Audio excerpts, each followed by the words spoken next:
makko baɓe meɗen délégation ɓangorɗo Angola tooliɓe Conakry wonɓe nder ɗo leydi ndin fuu woni ko yamiri ɓe makko baɓe ɗo e ley konngol maɓɓe koyo ɓe seeno ɓe hiwro hajja haray ko teddungal mo joni noon haray mi waddita konngol e sookejo Allah jaagi ɗo mi présente makko baɓe seeɗaɓe après feƴƴen ko heddi comme parce que haray tohi ɓe habba kadi no woni kadi ko habboɗa ga kadi hara tognidirata haray ko saɗi maɓɓe ko tooli no wolli noon ma ko wattama sottuma barka kono hollirɗa ɗo ni naam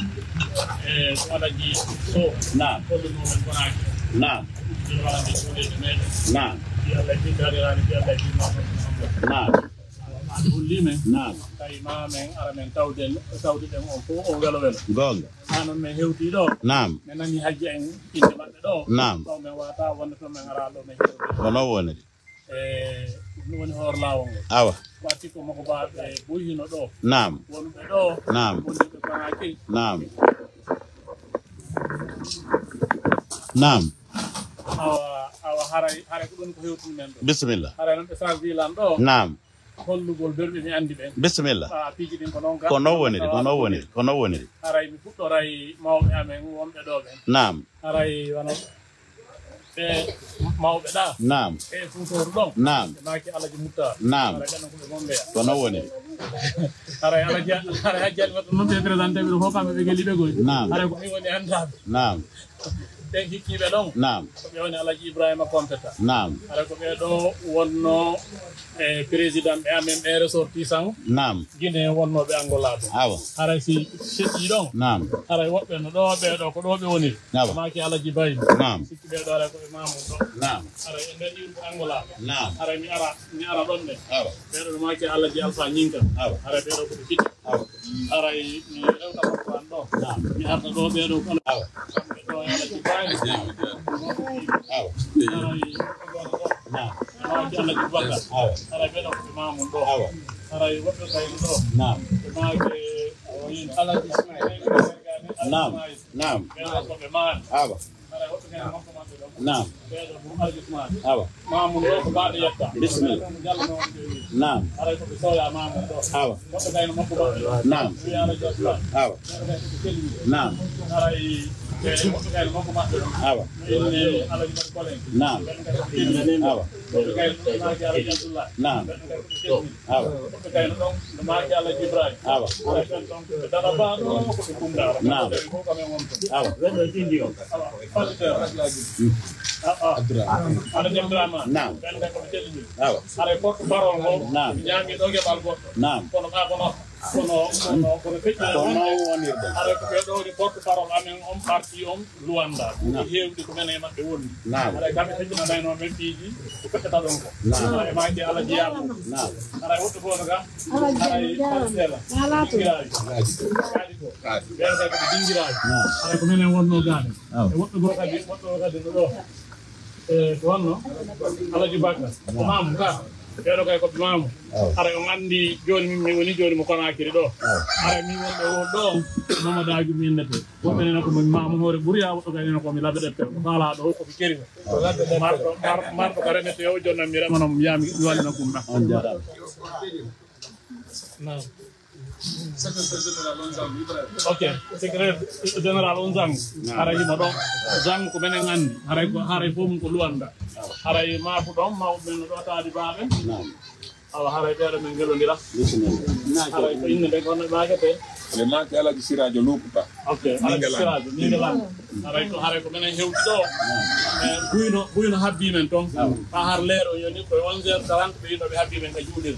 kono ɓamen nangue ɗo inde hajja min wata yaade men hewtal min wata yaade min inde men attoto min sakkitoro ɗo men attoto ɓe hewtira e maɓɓe nellona yottingo haray kala momi hewtaade inde mum ɗo yaafo nanggay haray awa donc fédéral haray ko o makko mo nanɗa ɗo makko welɗo haray makko baɓe meɗen makko baɓe meɗen ɓe woɓɓe ɗo fasaɓe ɓe ƴettina fiima ɓiɗo ɓe ɗo awa haray ko ɓe woni ko seeni ɗo battane ko raɓɓiɗi kon fof e ko juuti kon fof ɓe tawi ɓe wawata ronkude sernade e hiwrodiri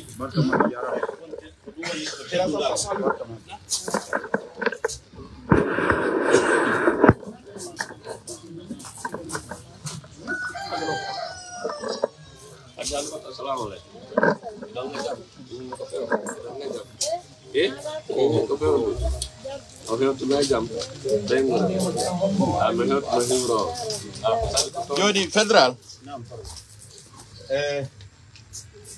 ko teddungal Allah no faajinani barke jawdi ɗiɓe faalano ko ɓuri e ɗum kono inchallah summa inchallah ɗiɗoma ko teddungal haƴƴi e délégation ko teddungal Elhadji Bakar Kembeya, Elhadji Barimat, Sesso Salmana, responsable militant UFDG, Fédération Mamou Fop, aray ko teddungal meɗen. Donc mi ala yittade ko yewta ko par ce que les mabo isa yo moƴƴa o bitti. Donc aray ha hewta haƴƴa. Kono joni aray mawɓen onon ɓe malfina ɓeytangol ɓe a duwa. Sesso Salmana. Nam.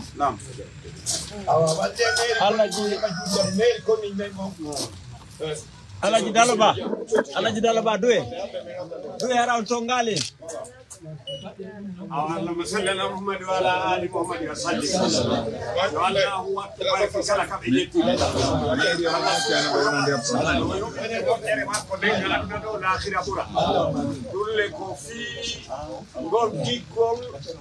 ngol be bangi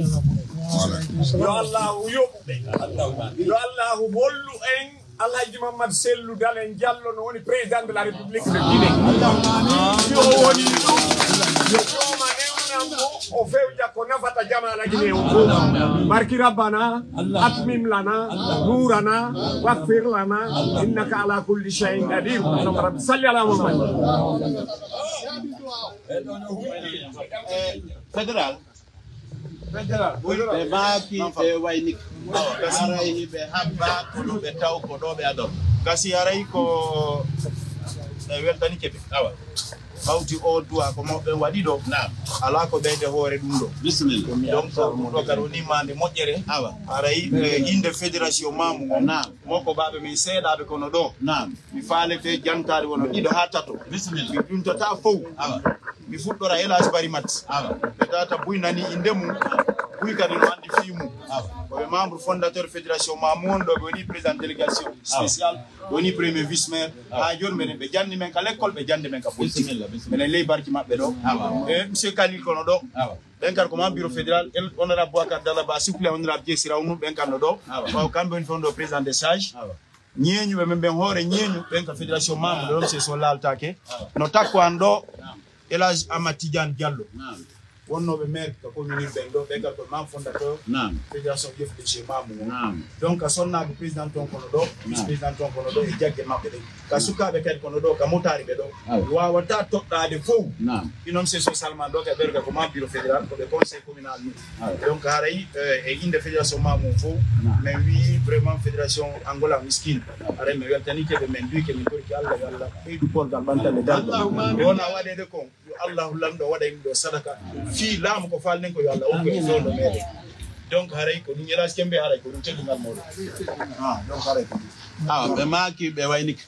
en newni bisimilla Alhaji Moutar ok Alhaji ido jang Aziz yo